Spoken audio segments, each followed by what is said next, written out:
Hello guys, this is Captain Alex Mason here, and we're reading the rest of the Call of Duty World War II Field Manual for Ronald Daniels. The next chapter we'll be talking about is the war machines, the vehicles of war. So, we see the introduction. He makes a little side note saying, "That's putting it gently. Extensive testing is conducted, prototypes are created.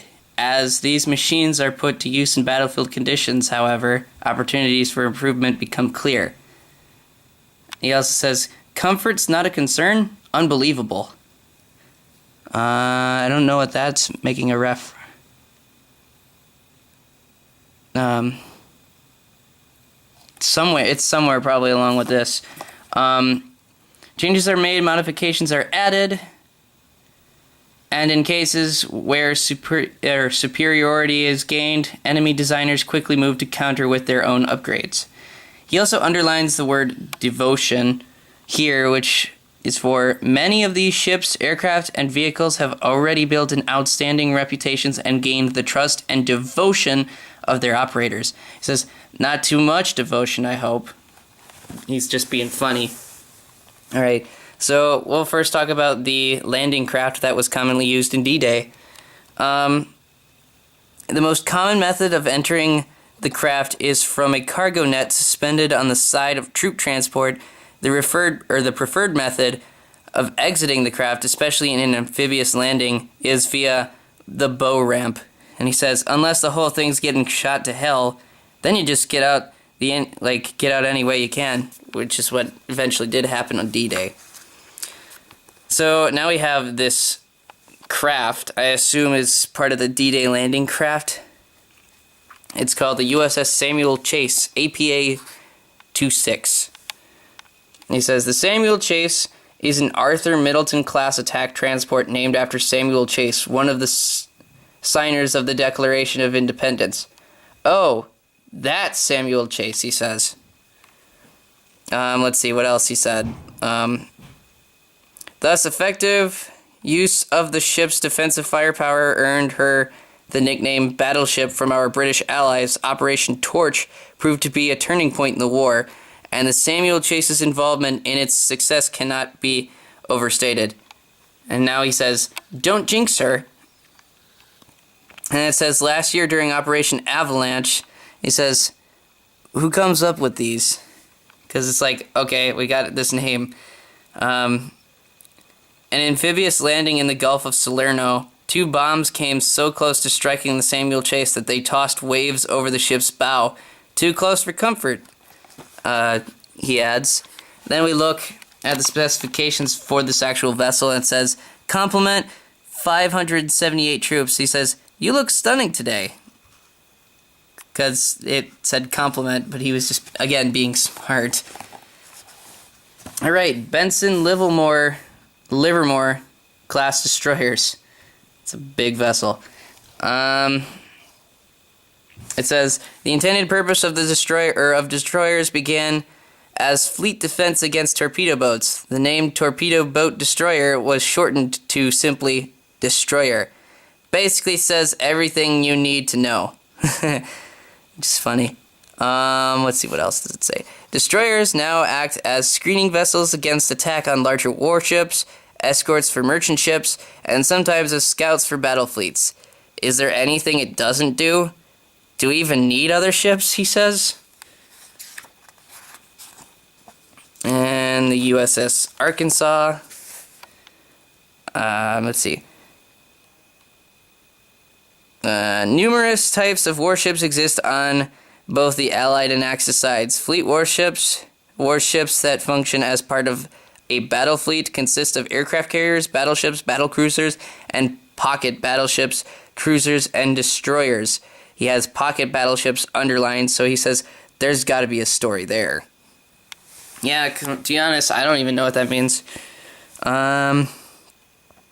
In the years following the Great War, many naval treaties, underlined, placed restrictions on the number and size of battleships serving in a particular nation's navy. I'm sure Germany worked around them. Yeah, they did. They made the Bismarck, which violated said rules, but again, Hitler was no stranger to violating rules. And then we see the beam, like the specifications section, beams arrowed, and it says, what's the beam? It's a good question. I wouldn't know. I'm trying to see what this means.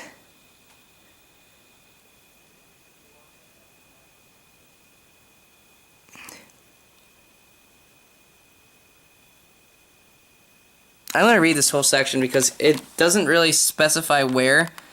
It's saying, starting off with this part. So the Wyoming class of battleship was developed in the U.S. as a result of improvements made during the arms race and consists of two battleships, the USS Wyoming and USS Arkansas, both built between 1910 and 1912.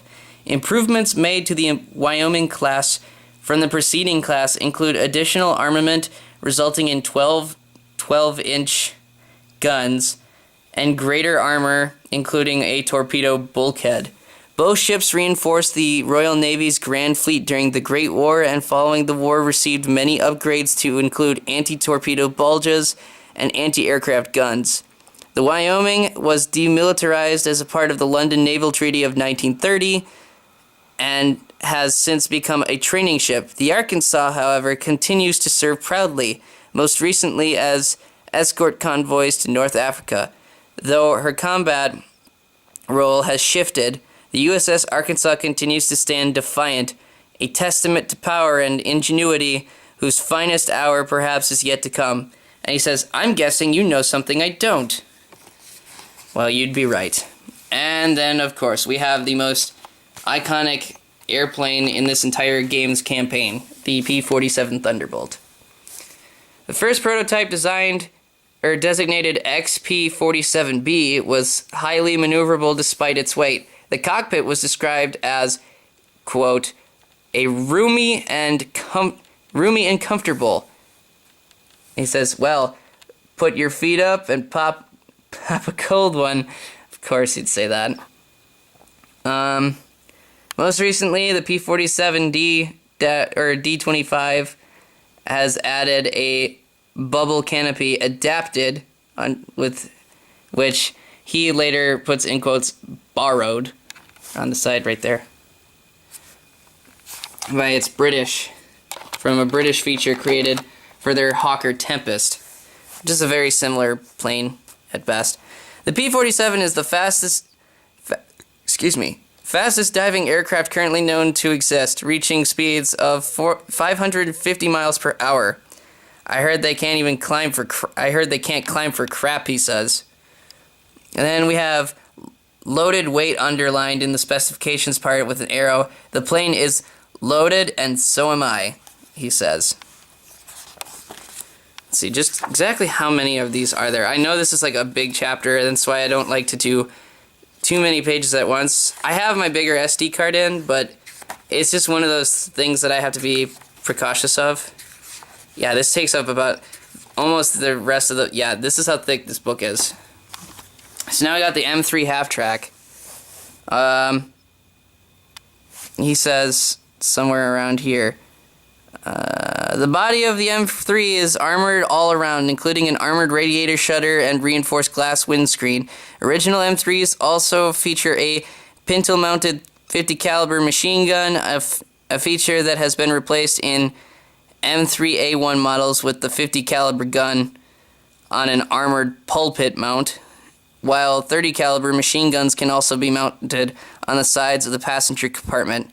And he says, okay, I want one. The M3 has come to be used on all major fronts and has cemented its role as a low-maintenance all-terrain vehicle capable of getting the job done, unless the job's in water, or the air, or underground, he says. And then we have the M5 half-track, another American vehicle. And now he says, given that the M5 is manufactured by a company using different equipment from what is used for the production of the M3, changes have been made to the design. Why not just give them the same equipment, he says. The M5 featured rolled homogeneous steel. Pretty sure that's not a real thing, he says. as half-track demand has decreased, smaller numbers of M5s were ordered by the military until production stopped in October of last year. Sure wish they'd make up their minds, he says. I agree. And of course, we have the famous and classic M4 Sherman tank. I don't know how to pronounce that name, so I apologize. William Tecumseh Sherman. The name Custer didn't make the cut. Ooh. Ooh. It was the British who named the tank after the Civil War general. Oh, so that's why he made that little tag. Alright. The 75mm M3 is a long gun capable of penetrating 3.4 inches of unsloped armor. Hang on, we'll be right with you.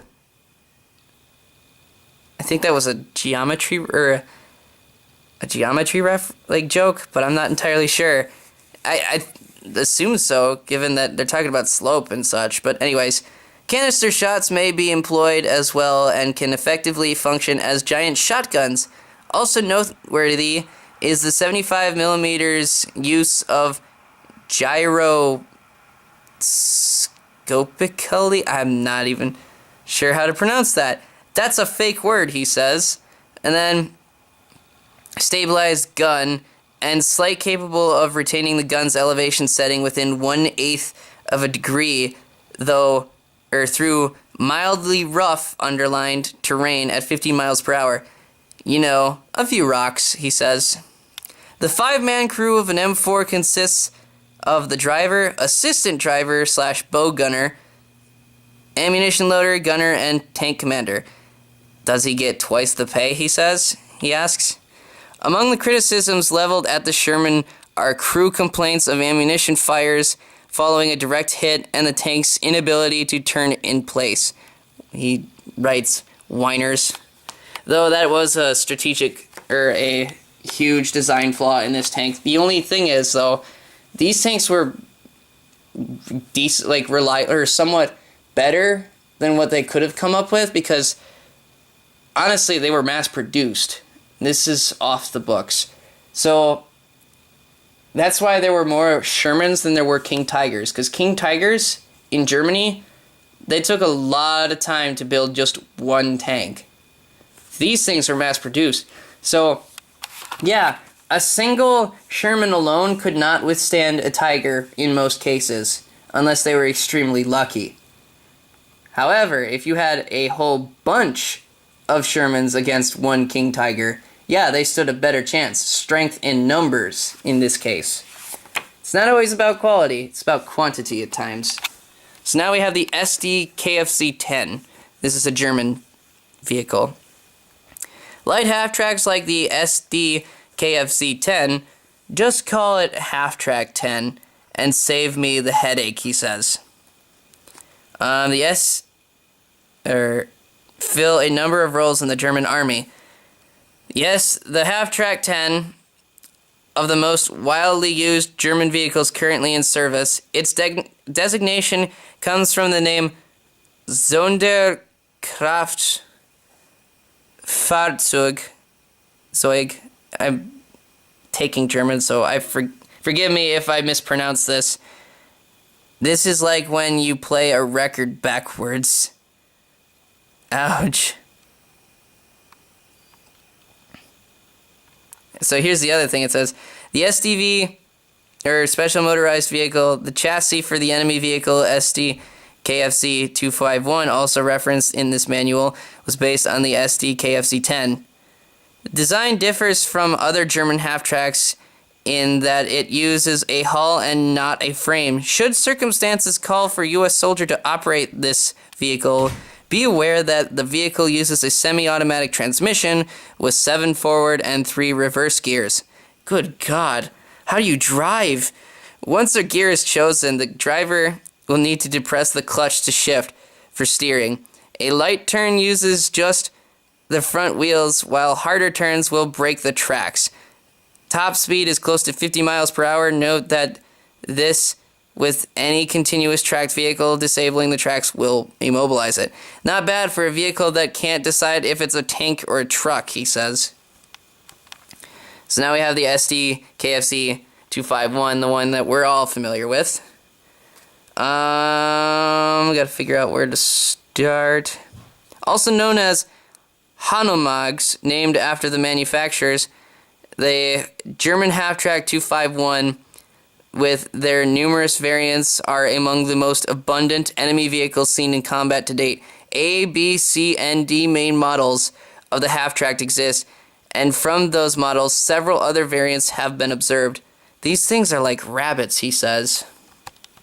The standard weapon mount for this half-track is an MG-34 or an MG-42 machine gun at the front of the vehicle behind the driver, barrel aimed at its head.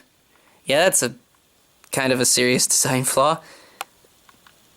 Aside from vulnerabilities inherent in any continuous track vehicle, one feature the KFC 251 that the Allies might exploit is the open top design.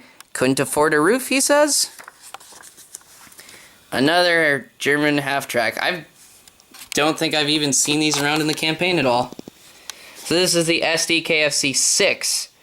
Like other half-tracks used by the Wehrmacht, the SD KFC 6, underlined, couldn't they have been a little more creative, he says? He asks. Let's see, what else? We go down. Medium artillery tractor development dates back to the mid-1930s when early designs were built by Bussing Nog. Despite its designation as a medium artillery tractor, SD KFC 6 vehicles have been observed hauling much heavier loads than the type that it was designed to handle. So what? Did they get a ticket, he asks? It is capable of transporting up to 11 soldiers in 3 rows and generally has a canvas cover. Those krauts melt when they... Wow. Those krauts melt when they get wet. Ouch, he's taking a jab on them. Alright, I've never seen... Actually, no, I think I have seen this tank at least once. This is called the Sturmgeschützt. I don't know, there's an umlaut on top of the U, so I'm probably mispronouncing this. Our German enemies currently deploy the Sturmgeschütz assault gun, an armored vehicle and mobile gun platform more commonly called the Stug. Take the cotton out of your mouth, he says.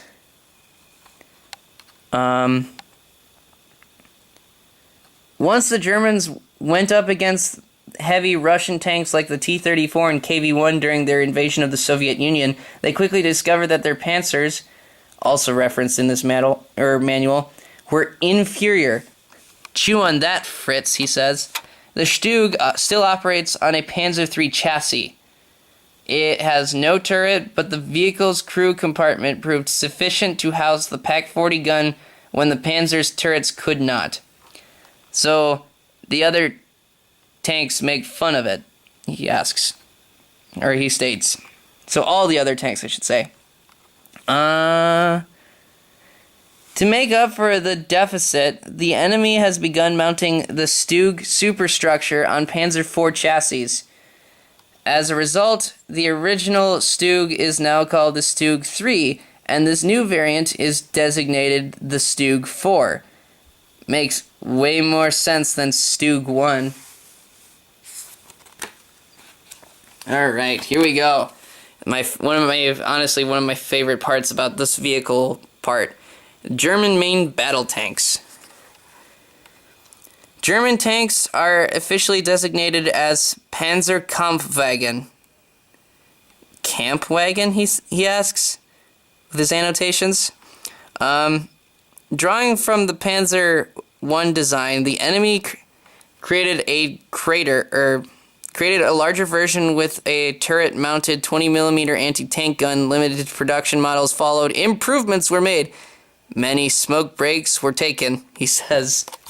I like that. It's another good jab at these people. Sorry, I had to move something. Yeah. While the Panzer II's main role was meant to be a reconnaissance tank, delays in Germany's production of heavier tanks meant that Panzer II's entered combat service. They are pretty stealthy, he says. Medium-heavy Soviet tanks quickly made it necessary for the Panzer II to up-gun and up-armor, but Soviet tank designs still have the Panzer III at a disadvantage, forcing it into an infantry support role. Just don't get uptight when we come after you, he says. One noteworthy feature of the Panzer III is a 3-man turret providing for greater crew efficiency by allowing each crew member to focus on one task. Like thumb twiddling, he says. Alright, and that's all they have for this. This is the Panzer IV, the one that we commonly see a lot. Surprisingly, they don't have anything to mention or annotate in this one, which is kind of weird. Oh, and we're on the last page. Oh my god. I didn't realize it went by this quickly. So now we're talking about the Panzerkampfwagen V6, or the King Tiger. Or no, I'm sorry, just the Tiger. My mistake. Tiger uses steering wheel rather than the usual tiller. What the hell is a tiller? Doesn't that go on a boat? The front, I think that's pronounced glacis. I don't know, it's GLACIS. Of a Tiger can withstand direct fire from an M4 Sherman. What about indirect fire, he asks. Oh my god. Of course. It's nice to know that some people's mindset still hasn't changed no matter what century or what time period you look at, because I'm going to read this next part that he has annotated. The Tiger's main gun is a 56 caliber long 8.8 centimeter KWK-30. Jesus Christ, why are there so many letters and numbers? KWK-36, chosen for its accuracy and penetration. He annotates so many jokes. Oh yes, there's an abundance of jokes for these. Good God. And that's it. I'm just gonna kind of skim through or just take a quick look at all of these and see what he has written down, because I may or may not even bother to continue. Yeah, well, okay, a lot of these are just pictures. I guess I could continue reading, but I might want to do that in a final part, because I want to try and be as consistent as possible when it comes to chapters. So I'll just end the video right here, and I'll see you guys shortly.